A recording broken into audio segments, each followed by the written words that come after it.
I'd like to start, before I start, well, I am starting, so I'd like to start by thanking Greg and everyone at Learning English in Wales, because it's a real pleasure to be here. And I'm not just saying that. I went to 3 fabulous talks today. I went to Sean's very interesting talk about technology, some of which is relevant to what I'm going to be talking about.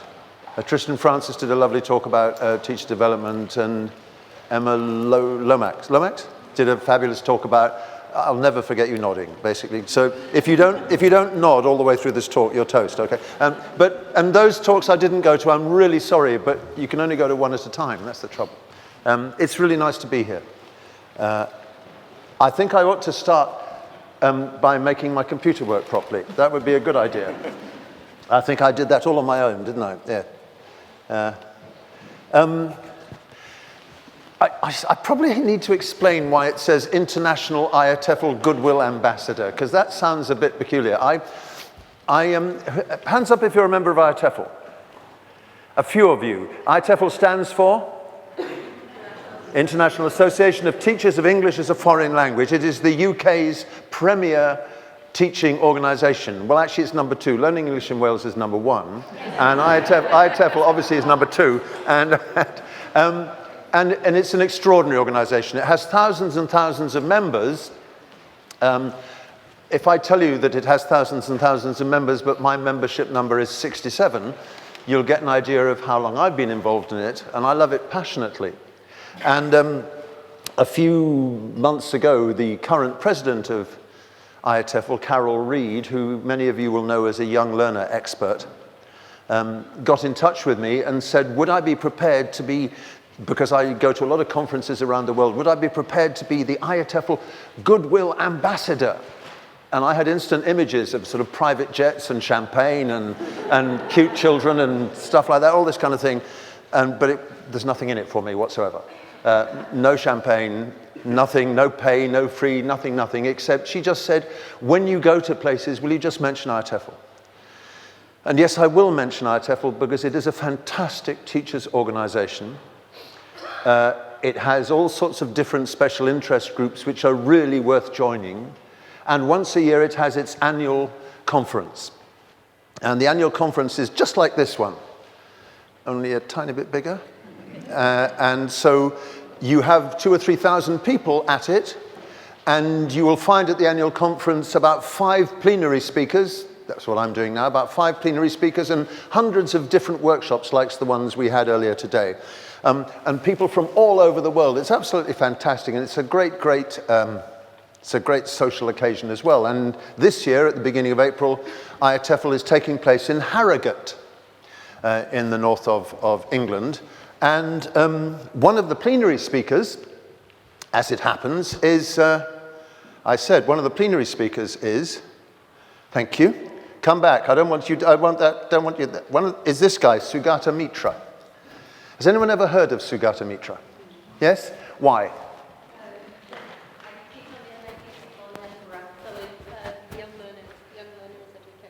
It's about young learner education. Why do you know about Sugata Mitra? Why is Sugata Mitra famous? Because he is famous. It's the hole in the wall. Basically, they were trying to see how children in the slums in New Delhi would cope with technology. Mm-hmm. So they installed a computer in a hole in the wall and didn't teach them anything, and just let them get on with it, and they learned how to use it. We'll come back to this, but she's absolutely right. He's famous for something called the hole in the wall experiment. Yes, please, sir. What? And you've absolutely, thank you so much. He did a TED talk about it, and this is a still from that TED talk, which I stole on my screen and that kind of thing.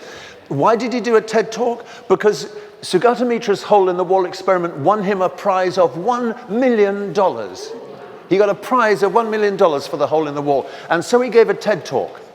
And Sugata Mitra is from India, though now he works at the University of Newcastle. But he's from India. And as you can see from the graphic behind him, he talks about the British Empire, about which many people from the Indian subcontinent have views, and he talks about it, and he talks about the kind of education that the empire needed. He said, if you want to administer an empire like the British Empire, you need lots of people who can add things up and write things out and do triplicate and quadruplicate forms of this, that, and the other. And so you teach them their maths times tables, and you teach them beautiful handwriting, and you teach them all these school things, and you teach, and you have them in classrooms, and you teach. And that's how we used to do it. But, says Sugata Mitra, we've changed. I'm not saying schools are broken, that kind of school.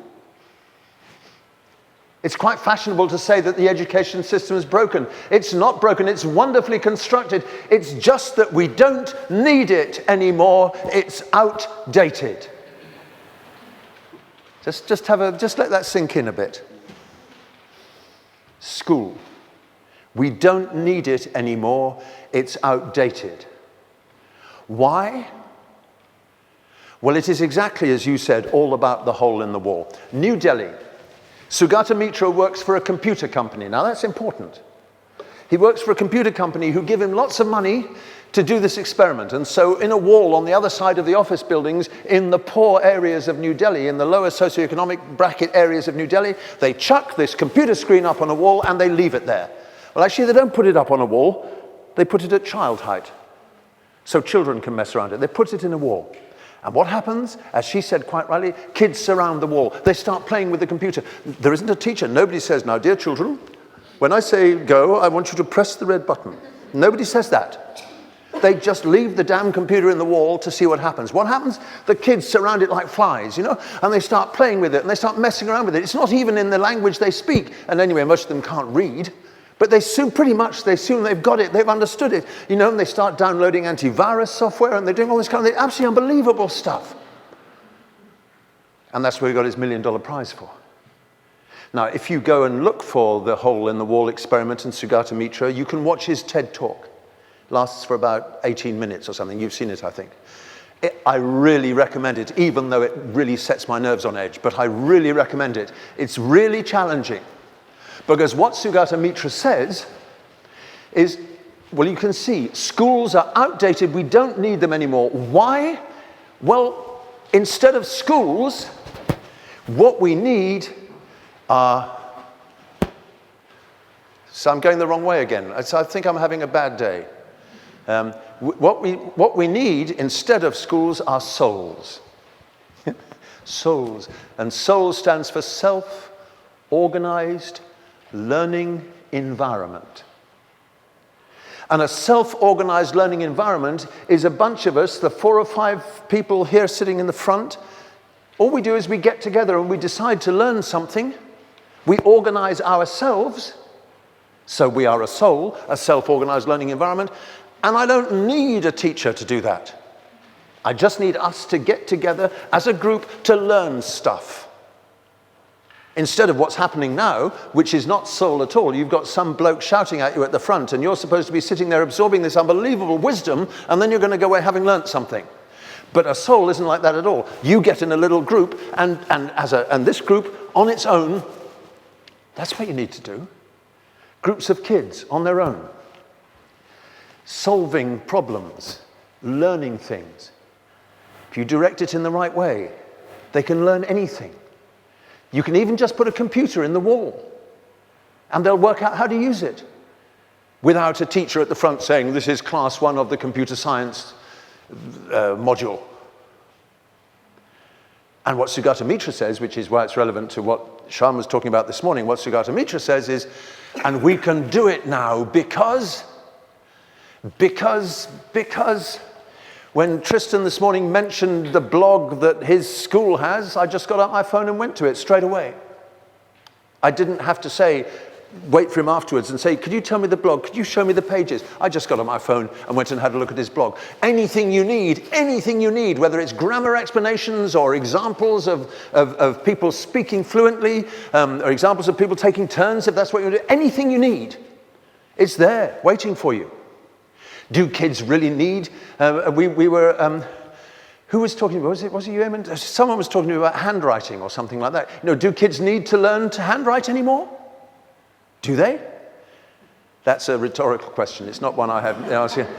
What about math? What about times tables? Do you need to teach kids timetables? 12 times 12 is, oh God, what is 12 times 12? I can't remember. Anyway, do kids need to learn that anymore? Do they? Do you need to pump people full of knowledge anymore? Do you? Not if you're in a soul. And all you can do, this little group of people, is we need to find something out. Okay, we'll go find it out.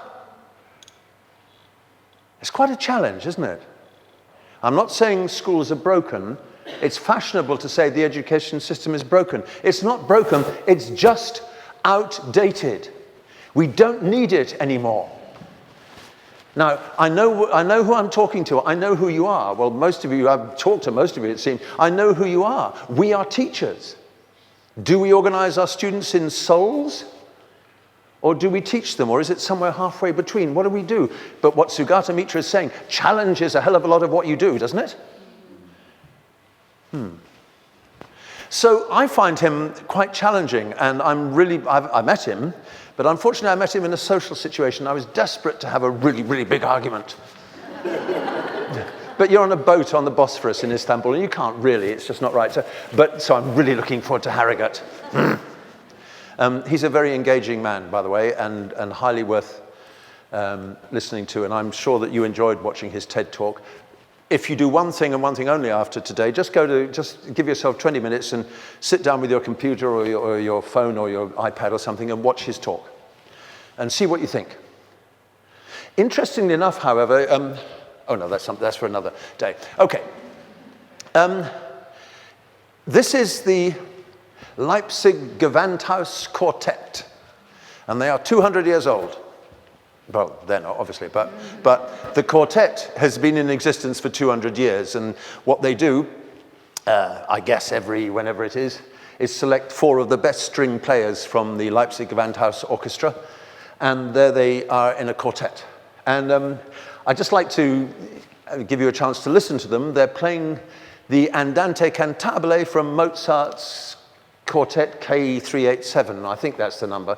Andante Cantabile, some people know exactly what we're talking about, but for others, Andante means at a walking pace, and Cantabile means in a singing kind of tone, So here we are, this is the Leipzig Gewandhaus Quartet playing Mozart, a little bit of.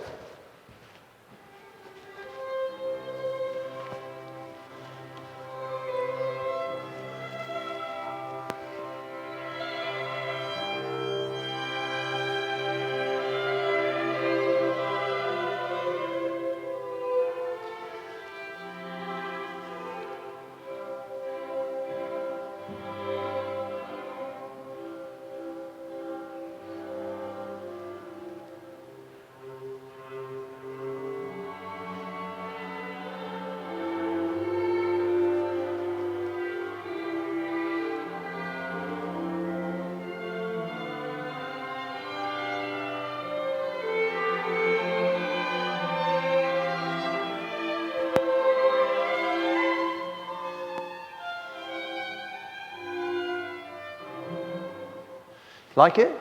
It's kind of nice, isn't it? So I'd like to introduce you to a friend of mine. This is a guy called Steve Bingham, and he's sitting in the room there having a coffee.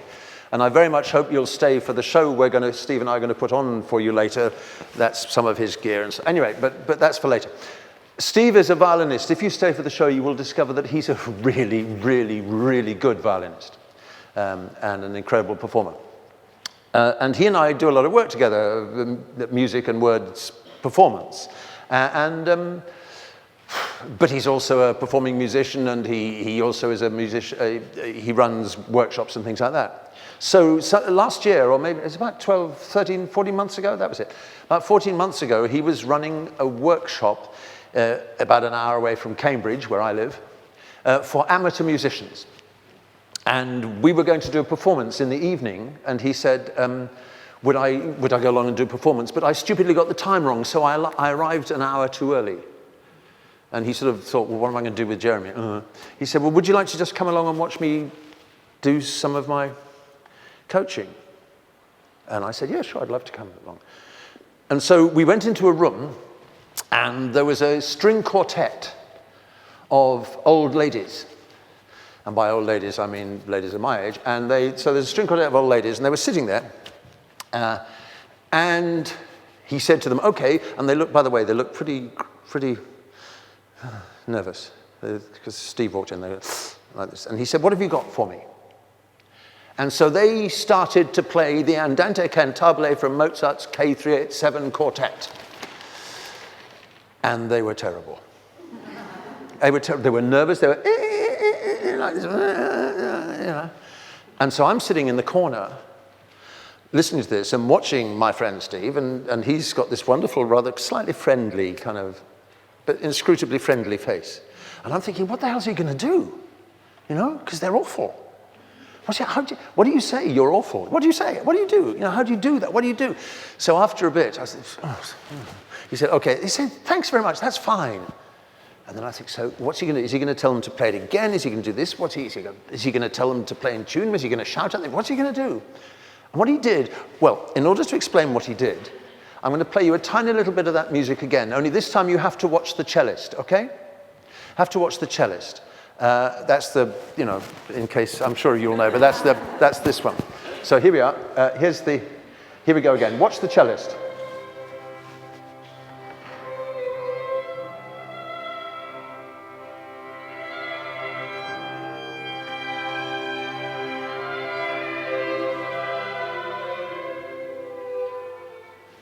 So Steve turned to the cellist, and she was looking, and he said, I tell you what, would you like to just play me your bit? And I don't really notice, but what the cellist, he was going, boom, chum, chum, chum, boom, chum, chum, chum. And so the woman went, and he said, no, go on, do it again. And this time, just exaggerate. Go on, give it a bit of, you know. And he did his Steve stuff, which is all I'm terribly enthusiastic. And he did all this. Oh, God, he's next door, thank God. And so he did all this wonderful kind of, go on, give it a bit of, cha, cha, cha, boom, cha, cha, cha, boom. And gradually she started going, boom, cha, cha, cha, boom, cha, cha, boom, until she was giving it, she was really giving it something, a boom, cha, cha. And they said, oh, that's great, well done. Yeah, he said, I tell you what, why don't we all start again? And they started again. And it was still terrible. But it was about 1,000,000% better. It was about 1,000,000% better than what we'd heard before. And afterwards I said to him, well, how did you decide what to do? And he said, well, I don't know, it just seemed the right thing to do, because that's what experienced teachers do. We were talking earlier about experienced teachers. That's what experienced teachers do. You've got years and you don't quite know why you do things, but you kind of find the G-spot without even thinking about it. Boom. So off they went. And this happened just after I'd watched the Sugata Mitra TED Talk. And I found myself reflecting that an amateur string quartet is the perfect example of a self-organized learning environment. It's a perfect example. Because people get together on their own to play Mozart quartets, if that's what you want to do, and there'll be 5% of the people in this room might like to do that, and the rest of you think it's a stupid thing to do, but they like to do that. And they like to learn how to play Mozart quartets by themselves on their own. But if you were to leave those ladies on their own, they wouldn't get that much better, would they? But bring in a teacher who knows how to hit the spot, and you see this wonderful moment of, wow, something's happened. Someone was talking to me earlier today about doing a one-to-one class and having the fun, when you think, wow, I did that, wow. And it strikes me that one of my answers to Sugata Mitra would be say, yeah, well, these 4 or 5 people can get together, but I think if I'm any good as a teacher, if I know how to play the violin better than they do, and if my knowledge of Mozart is better, and if I understand how music works, I can really help them to get better quicker than if we just leave them on their own to do it on their own. Why do we need teachers at all? Well, the title of this talk comes from a book. One of my, oh God, I keep doing this. Thank you, we've had that. Comes from one of my favorite books of 2012. For me, 2012. It's a book called Guitar Zero. I'm passionate about music, by the way. It's completely obsessed with it, and those are my guitars sitting on the stage over there. So I read this book. This time I am going backwards. I read this book with huge interest. Gary Marcus is a cognitive psychologist. He works with Steven Pinker and people like that. And at the age of 39, he decided to learn the guitar from scratch. That's why Guitar Zero. And so he's written this fabulous book about what it's like to learn something new, in this case a musical instrument, but bring to the experience his knowledge of cognitive psychology. So all the time, and especially language learning and how languages are learned and how we learn stuff and what our brains do with learning. I recommend it. It's a really good read. And it interested me for both amateur and professional reasons, if you see what I mean. And in the middle of it, there's this paragraph.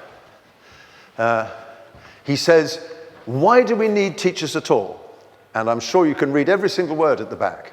But just in case you can't, let me summarize the reasons that he says we need teachers. The first one is, he says, teachers know things. Teachers know things. Music teachers, for example, know things. The guy sitting in there having a coffee knows more about where to put his fingers and what to do with them than I will ever know. He knows things. And teachers know things. You know, and you definitely know more about English grammar, do you? Than your students. Or maybe it's not just English grammar and lexis and chunks, or even, but you probably know much more about writing an IELTS essay question than the students do. Otherwise, what's the point of you? You know things. We just don't know things about IELTS and grammar and lexis, but we also know things, if we're any good, about how to get students to work together, how to engage students, that kind of thing. And what Gary Marcus says is a music teacher knows things. He knows, she knows how to get a student to stand in a music lesson, how to correct their posture, all kinds of things like that. Of course, a good teacher, which means all of us, we can motivate students, right? Gosh, can we? Yes. Well, because if you can't, you're really screwed, you know? The motivation is what we do. Most people in this room can motivate students most of the time. You walk into class, you see the students, and they've got this look on their face, oh, God, bloody hell. And if you're any good, you can ginger them up and say, come on, you know, come on. That's what we do. If you can't motivate students, what is the point of you? I'm sorry, I keep saying that. But motivation, by the way, people always say, oh, it's so difficult to motivate students, and they want you to give talks calling Motivated the Unmotivated. And that always makes me mad, because most teachers can motivate students most of the time. What we find difficult, of course, is keeping students motivated for 10 weeks, for 3 months, for 4 months. That's difficult. And so we develop all sorts of tricks and stratagems and activities and things to do that. But the point of a teacher is that even when students are feeling a bit downhearted and don't know what they're doing, we can motivate students. And a good music teacher, of Gary Marcus with his guitar, is saying, come on, Gary, don't worry, it's going to be okay. Give it another go. You'll get there. I promise you'll get there. Come on, let's do this thing. It's fun. Gary Marcus says that a good teacher can provide incentive.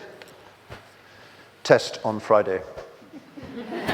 Sorry, that's just the kind of sadistic part of me coming out. But a good teacher, for example, a music teacher, a powerful incentive is, so come back to, in next week's lesson, I'd like you to come back having practiced something.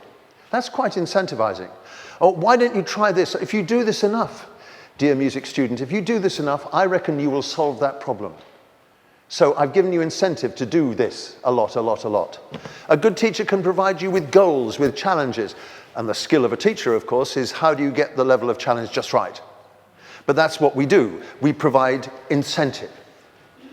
A good teacher can pinpoint errors and target weaknesses.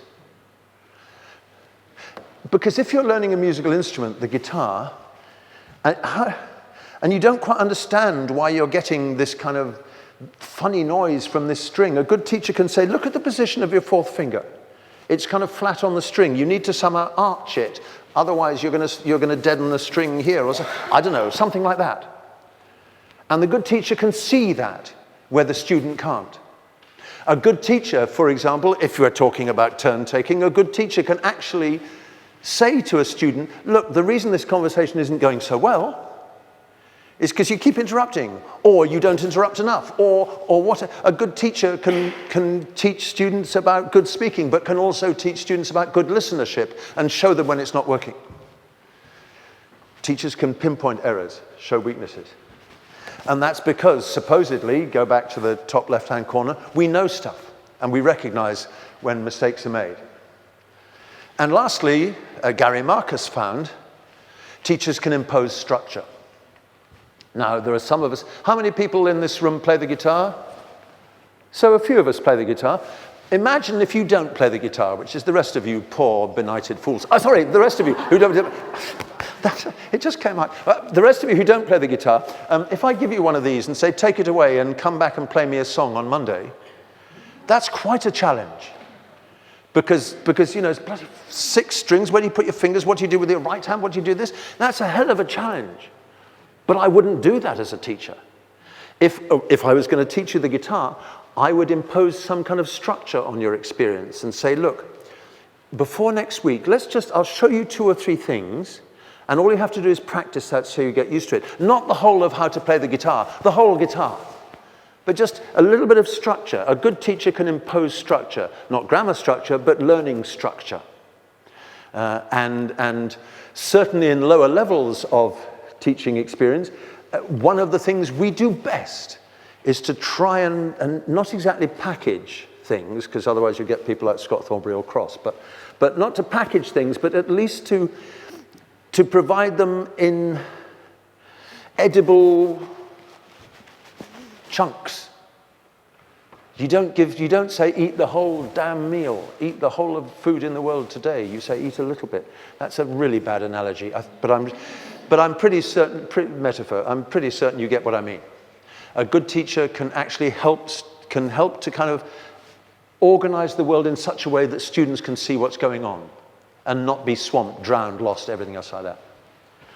So what I do, and again, this is something that Tristan said this morning, he writes blogs for his school, his poetry school. I write blogs for myself, because I'm much more selfish than you. And in my case, my blogs aren't reflective at all. My blogs, I write a blog when I read something, experience something, think something, and I don't know the answer. Or I want to hear what other people think. So I wrote a blog some time ago. I wrote a blog, thank you, some time ago called Why Do We Need Teachers at All? And I simply quoted the paragraph you've just seen from Gary Marcus on my blog. And all I said is, what do you think? And so anyone who came to my blog could leave a comment or a reply. And I learned an awful lot of what I learned from that blog, from people coming along and commenting and saying what they think. Lots of people came back and gave lots of opinions. But the one I want to tell you about is a guy called, thank you, is a guy called Willie Cardoso. Now, Willie Cardoso is a young Brazilian guy, teacher, fantastic, energetic, really, really clever guy. He's a philosopher as well. And I really like him, by the way. You'd really like him, but he has ideas. It's always a dangerous thing. And he has ideas and he thinks about stuff, you know. And he came along and he replied to my blog in which I quoted Gary Marcus's 5 reasons about why we need teachers at all. And I wondered whether he wasn't really Sugata Mitra in disguise, really, because what Willie said is that. But of course, you can't read that at the back row. So what Willie said was, teachers, oh, go away, thank you. Teachers know things? What's so special about that, says Willie, in very much Sugata Mitra mode,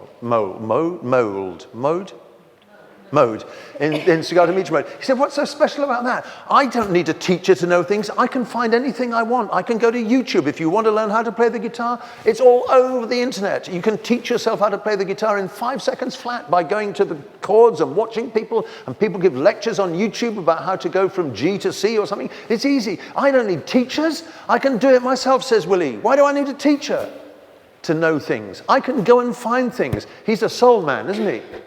He's a kind of, He's a kind of one-person, self-organized learning environment. He can, you know, he says, oh God, what is the matter with me today? He says teachers can motivate? What's he saying? You mean I lack self-motivation? Isn't motivation my responsibility? Surely it's my responsibility to motivate myself. Teachers can impose structure and provide incentive? What are you saying? You're saying I lack self-discipline? Go away, I'm not interested in this. He says, interestingly enough, the only thing that Willie was found convincing about this little list was, Willie is Brazilian and therefore obviously is a home language speaker of Portuguese. And Portuguese and Spanish, Willie's learning Spanish, and Portuguese and Spanish are very similar, but they're also kind of different. And if you're a Spanish speaker, you have this unnerving experience if you go to Brazil, where you speak to people in your best and most fluent Spanish, and they understand every word you say, and then they reply in Portuguese, and it's like kind of weird sound.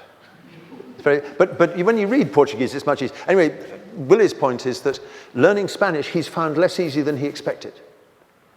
He said the one time when he really appreciates his teacher is when he makes mistakes or doesn't understand something, and then the teacher can help, which may undermine his argument, I don't know. But you see,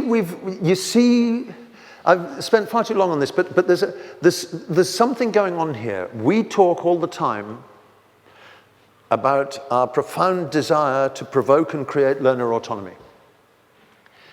We talk all the time about the primacy of learning over teaching.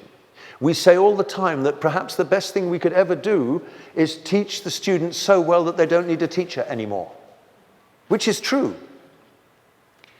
And then you wonder what the point of us is at all. Why do you need teachers at all? And then, well, I'm going to go off at a slight tangent, but you'll see the point in a minute, I think.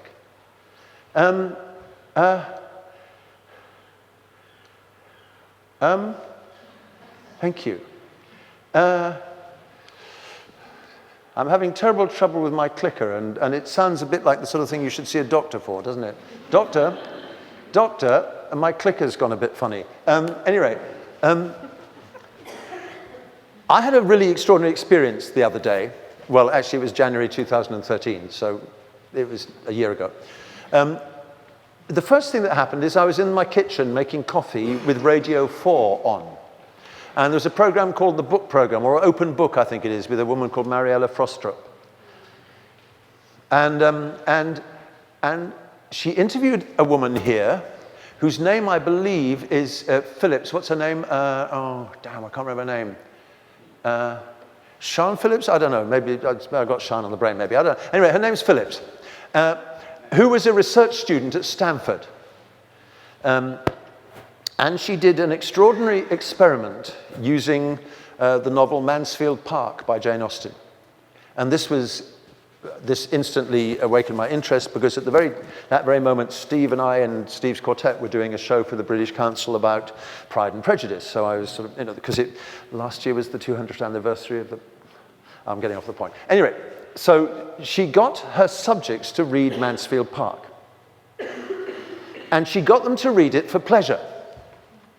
And as they were reading it for pleasure, she sent them through the scanner. And what she found is, as they were reading Mansfield Park, you could see in the brain a great sudden surge of blood flow going whoosh, whoosh, which clearly indicated that when you read something for pleasure, you get a surge of blood from the reading bits of the brain, or the bits in the brain which involve reading. Whoosh! But then what she did is she sent them through the scanner again.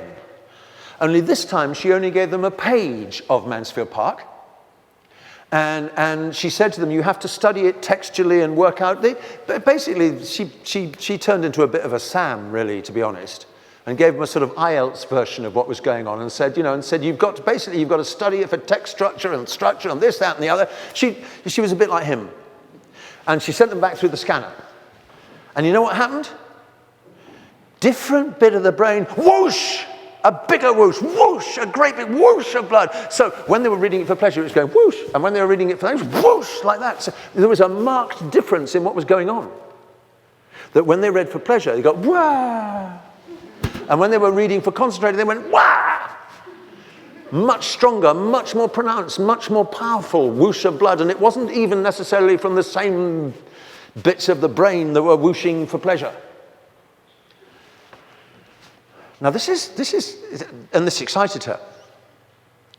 Because it seemed to suggest that when we focus on something, we are more, our brains are more turned on, if you like, more engaged, more whooshy, than when we don't focus on something. If this is true, it would upset people. And one of the people it would upset, of course, is a man who everyone here who's ever done a teacher training course or a BA or anything, it would upset Stephen Krashen. Why? Well, those of you who remember Stephen Krashen's work from the 1980s, and those of you who've read about it since, will remember that his big thesis, the input hypothesis, was that people acquire language subconsciously through reading, through being exposed to comprehensible input with a lowered effective filter. In other words, and he still says this, and he says it with a passion, he says, the best way of acquiring language is to read for pleasure. Without having someone saying, you must read this, you must read for that. Without someone saying, look at the IELTS structure. Now, of course, he's not talking about IELTS, of course, that's a completely different issue. But what Krashen said is comprehensible input is input that students more or less understand, and the best way of acquiring language subconsciously, and that's the best way to acquire language, by the way, that's what he says, the best way to acquire language is to read for pleasure. And just enjoy and let it all flow over you, and if you do enough of it, wow, you've got language. And that's how people acquire language. Oh, and by the way, just remember, in case you've forgotten or you're not thinking or you've just gone to sleep, I just came to the back to check. Just remember, of course, that what Stephen Krashen says is that language that is acquired subconsciously is available for instant, spontaneous communication, whereas the language you've studied and learnt consciously gets in the way. And its only function is to monitor what you're doing and trip you up. That's a somewhat simplistic gloss of what he said, but you get these. Anyway. So you would expect Stephen Krashen to be pretty pissed off with this woman. I wrote about her on my blog, and I said, what do you think? And various people came along to answer my blog. The first one, where has he disappeared to? Do you have these moments? I was in your talk this morning, I was fascinated by somebody in Sean's talk about technology this morning said, the real problem is when technology goes wrong and it gets everyone upset. And it reminded me of an article I read 2 days ago from about 2010, 2 teachers in a primary school in Madrid. And they were introducing the interactive whiteboard with these young learners. And the young learners loved it. They wished they could have more fun playing with it, because it's mostly the teacher who played with it. But the thing that really pissed them off was when it went wrong. They got really irritated when it went wrong. And the only reason I'm telling you that is to give myself time to think, what on earth's happening? Just talk amongst yourselves, I'll be back. Because I don't know where he's gone. Oh, yeah. Oh, right. Oh, I know what I'm doing. Sorry. It's not actually, it's my fault for having had a brain seizure. That's because I've just been sent through a scanner reading Mansfield Park. That's the problem. Because of course what I was going to say was, the very same day that I heard Miss Phillips talking about her experiment in Stamford, along came through my letterbox ELT Journal, which is it's the best journal that I read. If you don't read ELT Journal, please subscribe to it. It's a wonderful journal because it perfectly marries the rainbow bridge of prose and passion. It's a wonderful mixture of the practical and the academic. And it's all about teachers who do research and tell you about it and stuff like that. And I read it all the time. Although, interestingly, increasingly online. But that's another story. In that English language teaching journal, there was an article by a man called David Hill. who is an expert on extensive reading. Extensive reading is, as you know, reading for pleasure. That's when we say to students, here's a reader for you, a graded reader for you, take it away and read. Choose a graded reader and read it. Choose a book to read. Why? Because we believe what Stephen Krashen says. That if you read for pleasure at a level that you can more or less understand, your English will get better whether you like it or not, provided you're having a nice time. So those of us, and I put up my hand, who are passionately in favor of extensive reading, say to students, here you are, here's a list of books. I'm not going to tell you which ones to read. You decide which ones to read. Take it away and read it. And if you've chosen, you're going to do it with more, you say, ganas, that's the only way I can think of, Spanish word, ganas, more, I want, than if I tell you what book to read. That's the theory. And so we say to students, here are a range of books, choose the level, choose the topic, choose it, and go off and read, and your English will get better. David Hill wrote a review of a number of different readers, and in the middle of that, he wrote the following paragraph. And once again, I think I'd better summarize what he said. And the first thing he said is, reading in a foreign language is not pleasurable. It actually hurts. You don't read in a foreign language unless you are completely bilingual. You do not read in a foreign language and go, oh, I'm having such fun. You read in a foreign language and go, oh, bloody hell. Reading in a foreign language is not pleasurable. He says, Doctor, he said, I told you, you told me you'd give me pills. He says, other things are an awful lot more pleasurable than reading for pleasure in a foreign language, to be honest. You can think of one or two even as I speak, but do not share. Other things are much more pleasurable than reading for pleasure, he said. And the real problem is just pleasure doesn't give enough focus. Wow, now that's quite a claim. The more pleasure you have, the less focused you are. We're talking about reading. The more pleasure you have, the less focused you are. And if you're reading for pleasure, where's the focus? Where's the attention? What's going on? He says, and if you're teaching kids, and you say, oh no, I let the children have a lovely time. You know what parents say? They say, yeah, but where's the work? My children aren't working hard enough. You can't send them away and just give them pleasure. Get them to work. And then he says, I rather like this, he says, reading for pleasure is like going to the gym. We all know we should do it. And I did once, but I got bored, to be honest, and I just stopped. Well, I don't know, what about you? Some of you go to the gym religiously or whatever, and do it. But no, people choose to go to the gym when when they feel like it, and then they kind of give up and things like that. So we've got two diametrically opposed views of what's going on. One person says, just read for pleasure and everything's going to be lovely. And the other person says, oh, no, you don't. Reading for pleasure doesn't work because there's not enough focus. It's not that much fun. And anyway, people don't give it enough dedication. So I put that on my blog as well. So I wrote the blog about the woman with the scanner and David Hill saying the woman, because if he's right, it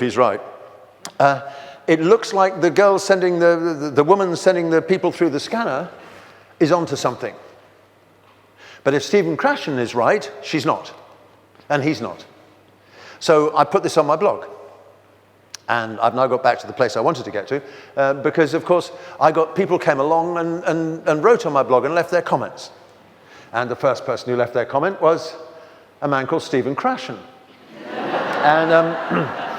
And I won't give you, I'll just give you the gist of what he said. Basically, the gist of what he said was, excuse me. He said, excuse me, he said, excuse me, this is ridiculous. He said, this is absolutely ridiculous. The idea that you can even pretend that people are doing anything like real reading if you send them through a scanner while they're reading is absurd. And he's right. He said, when did anyone ever read for pleasure in an MRI scanner? I've got this lovely book. Excuse me. So happy now. He said, it's just not real. That's not real life. It's rubbish. Or something. I can't remember what he said. He said, that's not how it goes. He said, forget it. And of course, he's not going to believe any of this kind of stuff because it absolutely militates against the idea that reading for pleasure is of itself enough for subconscious language acquisition. Next person who came along to my blog is a guy called Neil Evans from the University of Swansea, who I don't think is here, is he? No, he's not here. Do you know him? Well, I'm not sure whether I know him or not, but it's a really good comment he made. It's absolutely fabulous. And what he says is what they do at the University of Swansea, and if you are from the University of Swansea, tell me if this is true, but what they do there is, yes, their students read graded readers.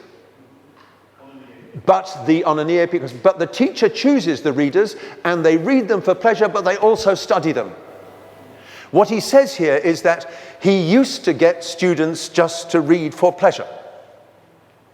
But they've decided that's not enough, they've decided. That doesn't do it enough. So what they do now is they do all the pleasurable stuff, they read it, they laugh about it, they talk about it, but then they go back and study it as well, and they get students to summarize it, they study the use of language, they do this, that, and the other. In other words, he sounds like David Hill. Reading for pleasure is not of itself enough. It doesn't give you enough focus. There's another guy who's in Boston, Little Boston, in England. And Jez Uden is absolutely passionate about getting students to read graded readers, learner literature, whatever you want to call it.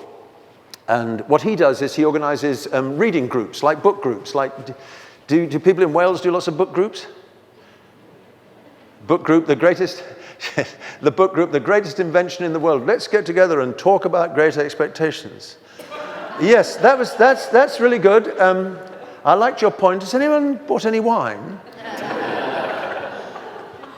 Oh, good. And then a couple of glasses later, what was the book we were talking about? But the book group actually at their best is a wonderful idea. A bunch of people decide to read the same thing and they get together to talk about it. Jez does this with his students. They read readers, and then they get together in a cafe in Boston and drink coffee and talk about it. Two little things he said in his comments which fascinated me. The first is there were a couple of younger male students in his group, and when the students had all chosen the books from a group of books, the only ones that were left were a couple of pieces of girly romantic fiction. And the boys said, we don't want girly romantic fiction, because they were gender stereotypes. They said, we don't want girly romantic fiction, we want something about, I don't know, killing or football or something like that, or whatever it is that young... This is what Jez says, it's not mine. Anyway, but so they didn't want to read romantic fiction, was the point. They didn't want to read these two works of romantic fiction, of something, love, love, love, love, love. But he said, I'm really sorry, there is no alternative. I do not have any other books for you to read. Do me a favor and just read this and get it over with as quick as you can. And guess what? The boys read these books of romantic fiction and they absolutely loved it. They had a really good time. Which is quite interesting, isn't it? Because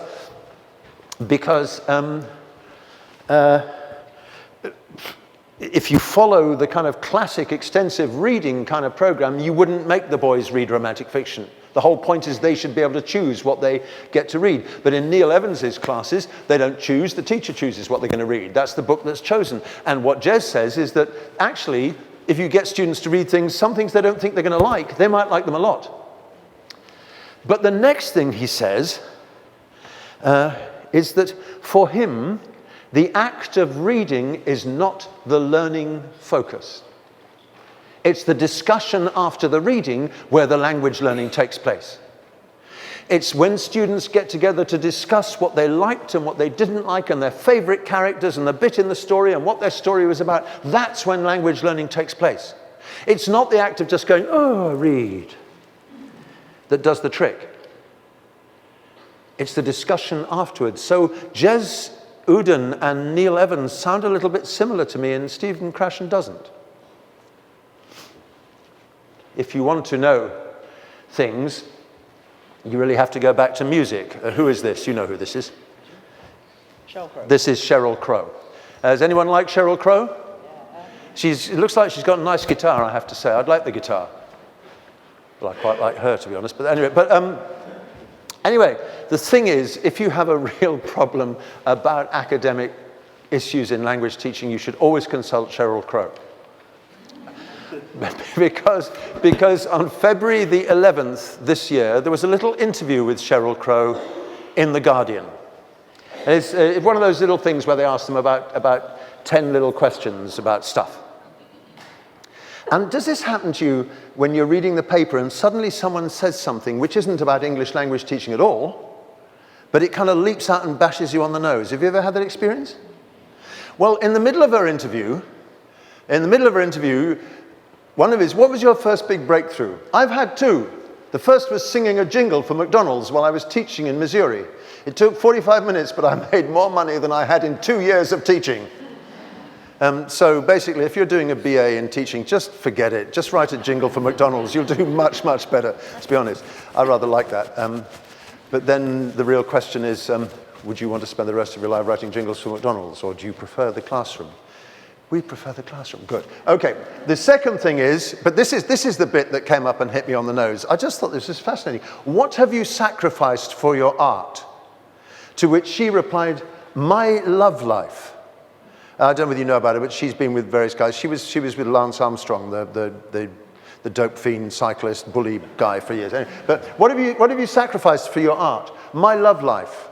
And then she says, I think whatever you give your attention to is what thrives. And I'm just fascinated by this absolutely clear statement of, if you like, Steve teaching some women a quartet, or Neil Evans and Jez Uden talking about how to deal with readers. She seems to be on their side. What you give your attention to is what thrives. And the idea that somehow language will just get to you through osmosis probably doesn't work. And that's a big challenge, of course, because we know perfectly well that people get their home languages at their mother and father's knees with apparently not much attention. But I'm not an expert in child language acquisition, but actually that's probably not true.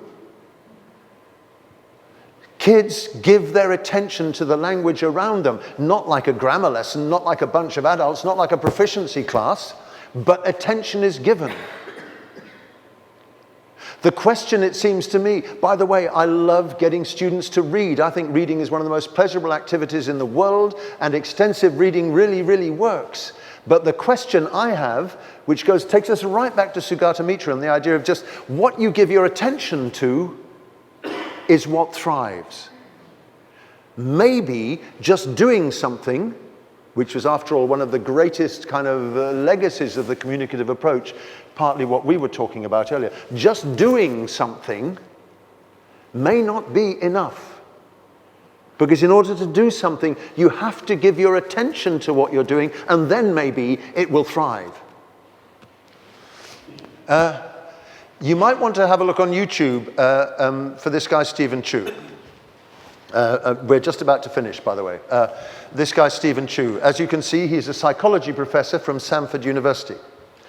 And he's put up 5 YouTube little mini lectures, which he gives his psychology students, and the lectures are about how to study. What's the best way of studying? And in the second of these lectures, he describes a famous experiment from the it's about 1970 or something, terribly old experiment, in which subjects were given a list of 10 or 11 words. And then they were told various different things. Some of them were told nothing at all. Some of them were told that they would be tested on how many words they could remember after a certain period of time. Some of them were told to look at the words and decide which ones they liked. And some of them were told to look at the words and find out how many of them had the letter I in them. That's all.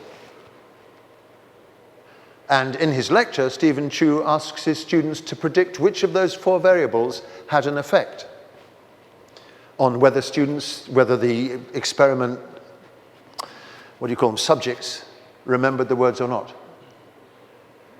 And there were some surprising results. The first is there was no difference whatsoever between the people who were told nothing and the people who were told they were going to be tested. Didn't make any difference, which surprised me. I would have thought if you tell students you're going to be tested, I would have thought that was a motivator. But apparently not. There was one thing that made all the difference. And you've guessed it, otherwise, haven't you? The one that made all the difference was? Look at the words and decide which ones you like. And the people who invested, what do you call it, liking time in these words, remembered more words than the people who didn't. Now, let's be quite clear. We're talking about an experiment with a few people for an hour or 2, or maybe less time than that, just doing a little experiment. A bit like the people going through the MRI scanner. It's not real life. It's just a tiny little experiment, the kind of thing that people do on an MA course because they need to do something. But it's a little, tiny little experiment, you know? But there's something happening. There's something there which makes it very powerful. What Stephen Chu says in his lecture, and as I recommend it, is that there's a difference between deep processing and shallow processing. That if I say to you, look at this list of words and find a word which has the letter I in it, that's not deep. That's just shallow. It's surface. It's right on the surface. You don't need to give it any heart. You don't need to invest your emotions. You just say, oh, it's got I in it. Huh. But the moment I say, try and decide what words you like, it gets deeper. Now, I mustn't exaggerate. We're talking about a list of 11 words. Deep. It's not... But yes, the idea is, and I wonder if Stephen Chu has ever met Sheryl Crow, but you sort of think, you wonder if they have. Because it sounds to me like he's saying is, what you give your attention to is what thrives, but what you do while you're giving your attention to it, oh, they've turned up for some reason. What you do while you're giving your attention to it really, really matters. There's something about the job of it. What is the job? Do we need teachers at all? Well, yes, we do for motivation, and we do for this, and we do for that, and we do for marking homework. Oh, God. And we do for all sorts of stuff like that. We do. But maybe what the teacher really needs to do is to find out the best ways of getting students to give their attention to the right thing in the right place at the right time with a bit of heart. Funnily enough, during the lunch break, my brother rang me up. He's an English language teacher, but he's a bit ill at the moment, so he's not teaching. And he's currently with his partner. They're just kind of zooming around Spain. Currently they're in Andalusia, just having a wonderful time, you know. And he said to me on the phone, he said, you know what, Jeremy? He said, I was just by your poster earlier on. He said, you know what, Jeremy? He said, I'm learning Spanish. It's fantastic. I said, well, that's great, you know, felicidades. And he said, no, he said, it's great, I've made this great discovery. He was taking the piss, I think. He said, I've made this great discovery. He said, you know, if you really need to say something and you find that you can't say something, you learn how to say it. That's the secret. Yeah, that's the secret. Well done, Philip. That's good. But that is the secret. So the real question, and what I wanted to say is, you know, I'm doing a talk about this. I didn't because it was costing him money. I'm doing a talk about this kind of thing. Because what was happening to Philip is he was giving his attention to something he wanted to give his attention to with his heart involved because he wanted and needed it. And the result was, guess what? He learnt stuff. And if you send Even my brother, if you send my brother off to Spain and tell him to exist in Spain, when he has to use Spanish, he'll learn Spanish. Anyone can learn Spanish in Spain if there aren't enough English people around. I mean, English-speaking people around. It's not difficult. The problem is how to translate what he's experiencing into a room of 30 people who don't quite have that same sense of need right then there. So the question has to be, how do we get our students to give their attention to things, and while they're giving their attention to things, give their attention in the right way so that these things become theirs? And my answer to Sugata Mitra would be to say, I put up my hand this morning, I'm a technophile, there's no question about it. I love technology. I think the fact that you can just get your students to look at their cell phones and find stuff is just the greatest thing that's ever happened to education ever. Well, I'm exaggerating, but I like it. But why do we need teachers at all? Well, the things we ask students to do really matter. Why do we need teachers at all? Well, because we encourage them to do it. That's why we need teachers. Why do we need teachers at all? Well, because the way we intervene, it seems to me, really matters. Willie, if you remember, said he liked, the best thing he thought about teachers was when they pinpointed errors and pinpointed weaknesses and helped him with errors. What Steve did with those women in the quartet is he intervened. And the way he intervened, and the way he focused their attention and got them to give, perfect. The last question, of course, that Sugata Mitra had was, do we need schools? And that's a really profound question that interests me a lot. Do we need language schools? Well, that's a different question altogether. Or is it? Why couldn't your students just come and take a bed sit in Cardiff and spend their time online and talking to people in Cardiff? Why would they want to go to a school? Why do you send your kids to schools? Why do you send your kids to schools? And there must be a reason, and I've run out of time. And you may have guessed that I haven't given you any answers about anything, for anything, to anything. But I think these kind of questions, I don't know about you, but they kind of keep me awake at night. And they make me constantly interested in the profession, which I kind of fell into quite a few decades ago. And they're questions which just come round and round and round. You can go on YouTube again and you can find Scott Thornbury doing a wonderful talk. It only lasts about 30 minutes, called The History of Methods.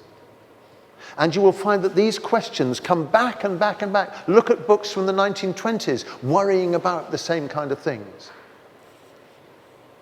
For me, the thing that is beginning to obsess me is the whole issue of what it is we get our students to give their attention to.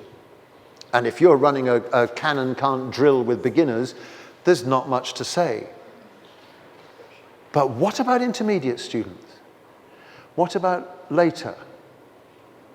Or to follow on from Sam's talk, if you're getting students to try and write better IELTS essays, how do you get them to focus their attention? He gave us lots of ideas. How do you get them to give their attention to the right things? And more importantly, how do you get them to give their attention to the right things with heart, with the liking bit? And that's the challenge. And what I would say to my trainees now is, look, when you're planning an activity, yes, of course, you have to say, by the end of this activity, the students will be able to do that. But another question which I think should go into that mix is, while they're doing that activity, what will they be giving their attention to? And if they give, anyway, I could go on. But I don't want to go on for too long because I really hope, because we're going to have a little question and answer thing in a minute, and then let's say you really have to hear Steve playing. I promise you, it will be worth you staying for that. At any rate, that's if you want to get in touch with me, please do. And Sam, do you want to come and join me? Because we could shall we just segue straight into? The question. Yeah.